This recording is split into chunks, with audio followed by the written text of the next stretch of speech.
Ito mga guys, yung mga materials na gagamitin natin sa paggawa ng incubator. Pan, thermostat. Gamit din tayo ng wood glue para sa frame. Duct tape, protection sa styrofoam natin. Receptacle para sa ilaw, sa bulb. Switch and off.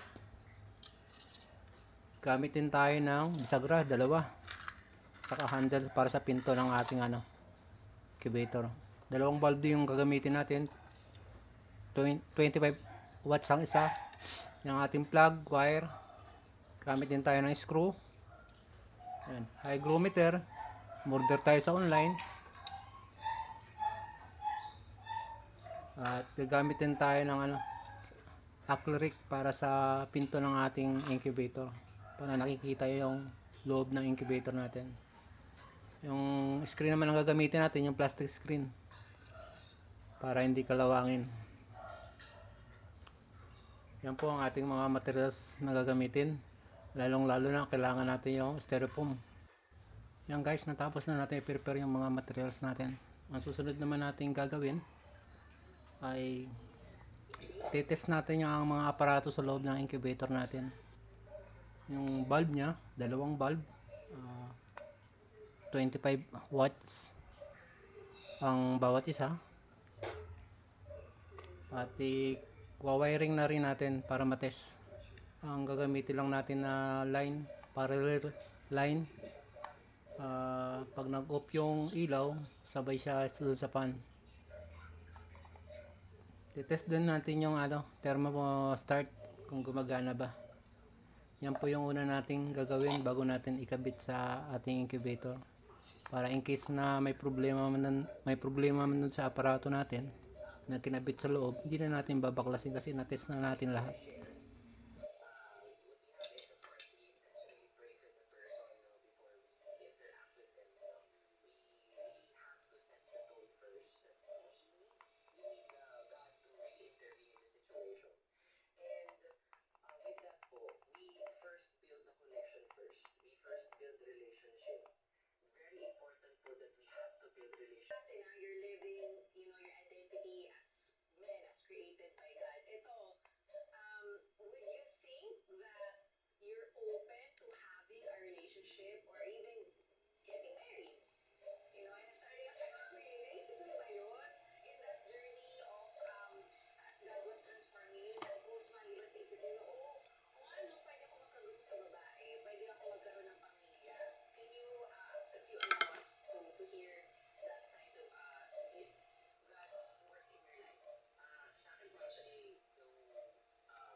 Yan guys, na-test na natin yung ating thermostat, yung bulb, yung fan. So far, gumagana naman. Ang susunod naman natin gagawin, magbubuo tayo ng frame. Itong frame na ito ay plastic screen gagamitin natin. At sa pagbuo ng frame, gagamit tayo ng wood glue para hindi siya gumalaw. Dagdag patibay din to sa ating gagawing frame ng ating incubator. Disclaimer lang sa mga master natin na gumagawa ng incubator. First time lang natin gumawa ng incubator. Bago tayo gumawa ng incubator, nag-search tayo, nagtanong tayo kung ano mga dapat gawin. At kung may mga kulang man doon sa ginawa kong incubator, comment nyo lang po sa comment section para mas madagdagan pa po yung kaalaman natin sa paggawa ng incubator.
Ito guys, natapos na natin yung ating paggawa ng frame.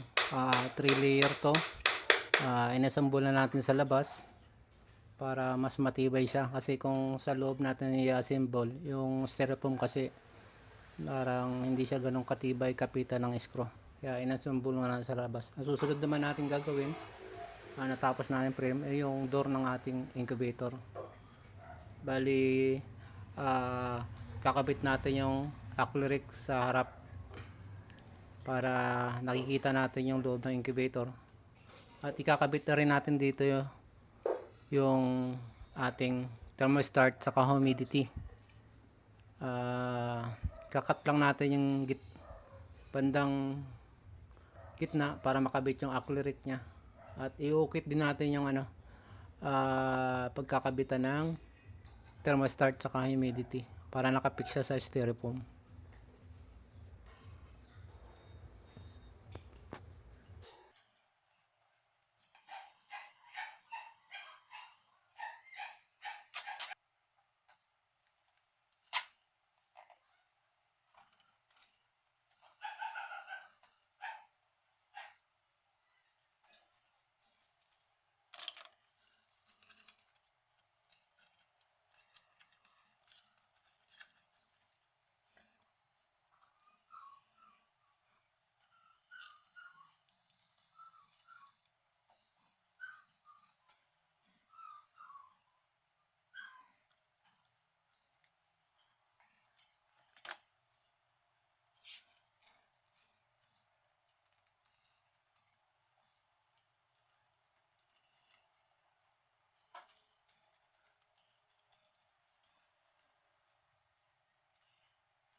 Ayan guys, natapos na natin yung door. Nakabit na rin natin yung thermostat saka yung hygrometer. Ayan, nakatapos na natin ang pinto. So ang gagawin natin, wiring, kakabit natin sa loob yung bulb. Yan po, naikabit na po natin yung bulb, yung fan. Nilagyan na rin po natin ng wiring sa loob.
I-actual pa natin ito. Kasi hindi yung ginawa natin. DIY incubator, styrofoam. Hindi natin alam kung napapasok din natin kasi hindi wala pa tayong wala sa parang layer ng incubator natin. Ayan, i-test natin.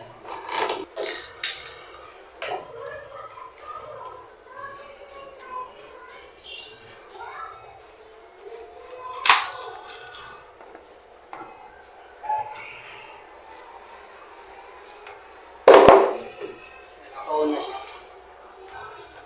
Naka-set up na rin yung temperature.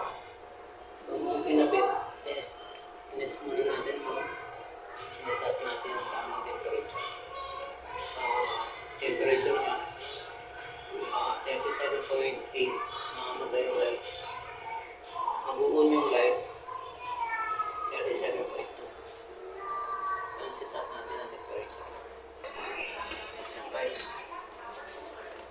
unti-unti na siyang tumataas yung temperature niya sa loob.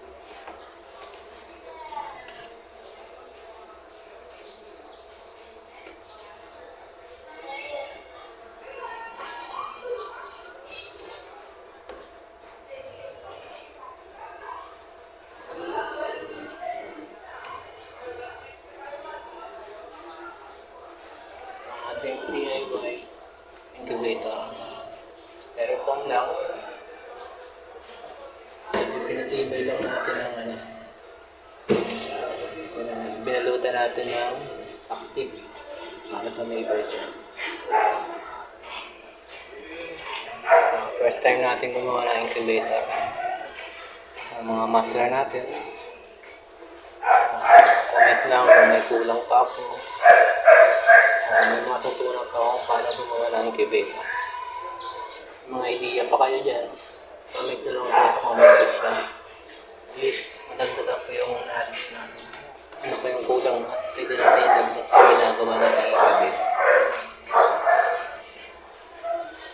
Tama ba yung temperature na sinitap ko? Tama ba yung humidity na, anong humidity talaga yung tama sa incubator?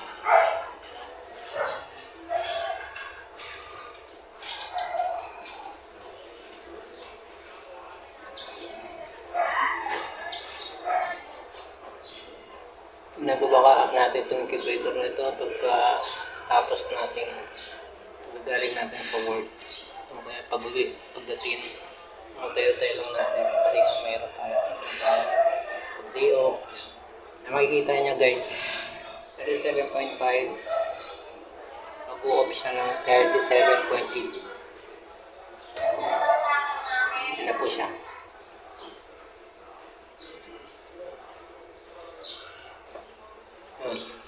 Nag-off na siya ng 37.8.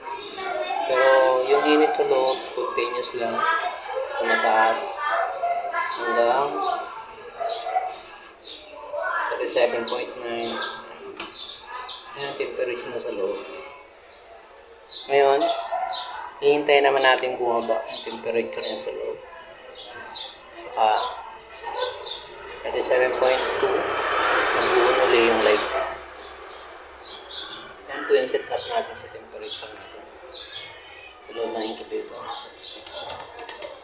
Natin sa ating incubator ng DIY manual pala yung incubator natin. Yan, nakita nyo guys, 37.2 yung light. Yan po ang ating DIY incubator. Tapos din natin, ang kulang na lang natin yung lock dito. Tapos, ititest natin ito actual. Malagyan natin ng egg. Ibili lang tayo sa supermarket ng egg. Kung hindi effective ko yung setup na demo natin ng incubator. Ito po ang DIY incubator.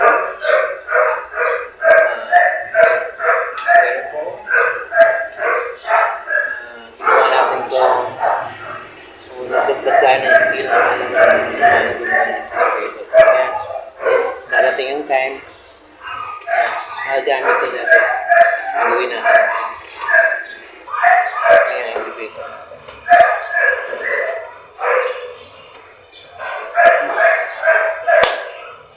Tapos na po natin.